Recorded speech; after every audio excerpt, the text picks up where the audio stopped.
Hello my friends and welcome, my name is Dennis and today we have a very interesting video concerning the Harley-Davidson and Honda, Yamaha, Suzuki and BMW. I will tell you about one more thing. We are talking about a new modern day bikes. Particularly today we are going to review and dig down into the motorcycle engines and compare the technology. Harley-Davidson, for instance, all the time use their old school technology for engine design. It is very difficult for Harley to add some new features to their bikes.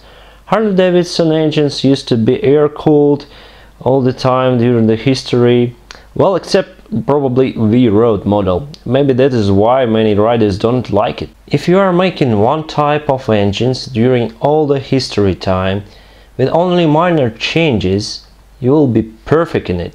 Of course, Harley-Davidson engines are not perfect.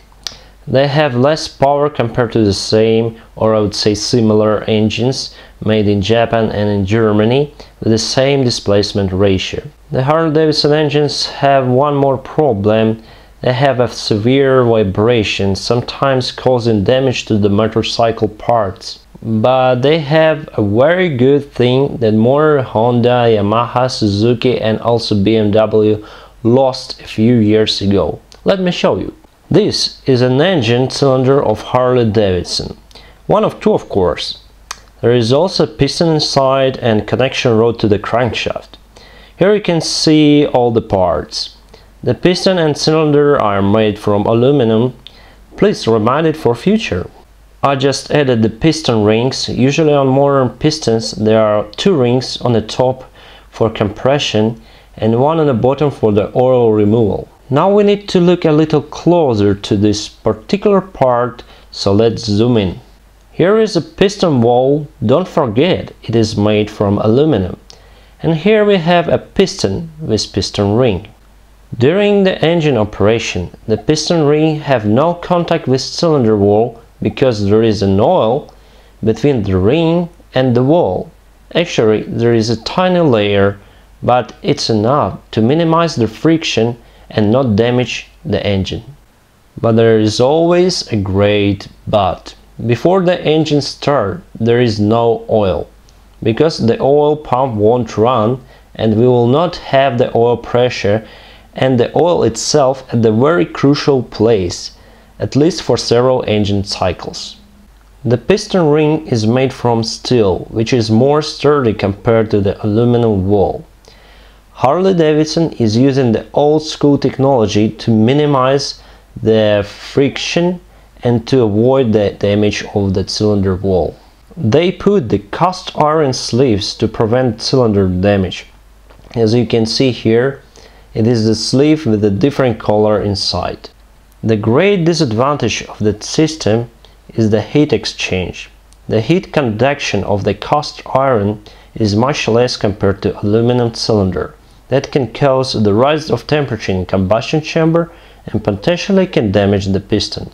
So Harley-Davidson makes large combustion chambers, losing some pressure ratio, so they lose the power.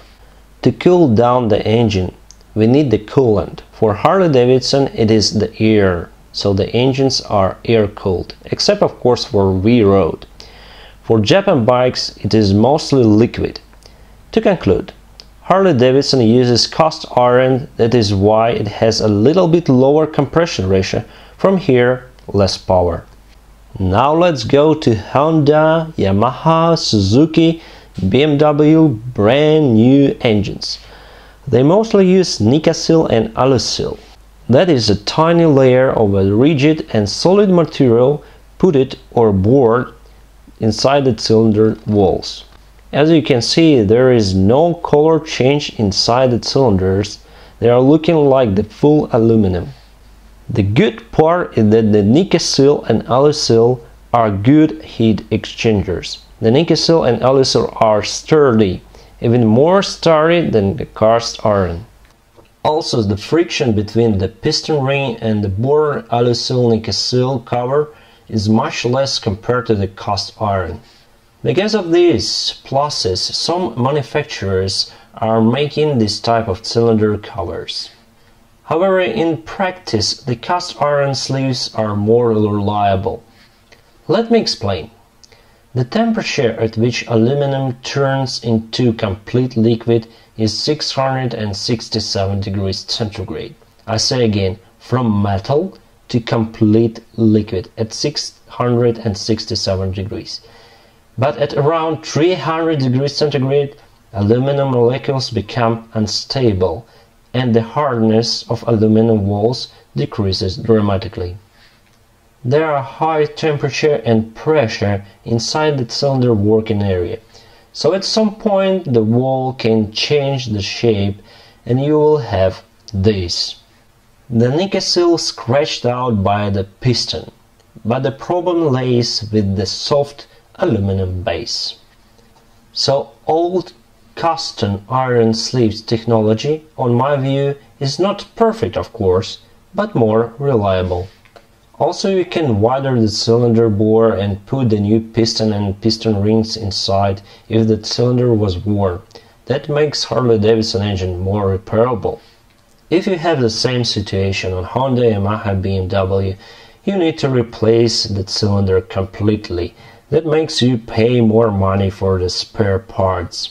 In general, Harley-Davidson is not the best manufacturer, but as for V-twin, it has a very reliable engines.